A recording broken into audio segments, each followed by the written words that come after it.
నమస్తే friends, please subscribe my channel Swapnana vlogs. వేసవి కాలం వచ్చిందంటే చాలు పుచ్చకాయలు ఎక్కువగా వస్తుంటాయి.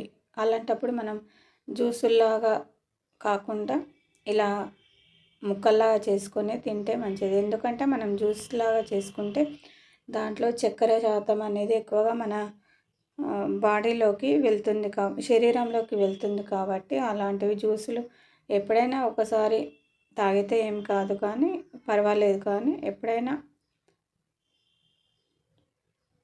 ఎప్పుడు మనం ముక్కల్లాగా పండ్లని తీసుకుంటే చాలా చాలా మంచిది. పీచు పదార్థం అనేది ఎక్కువగా మనకి లభిస్తుంది. జ్యూస్లలో మనకి పీచు పదార్థం అనేది రాకుండా నీటి శాతం, చక్కెర శాతం మాత్రమే వస్తుంది.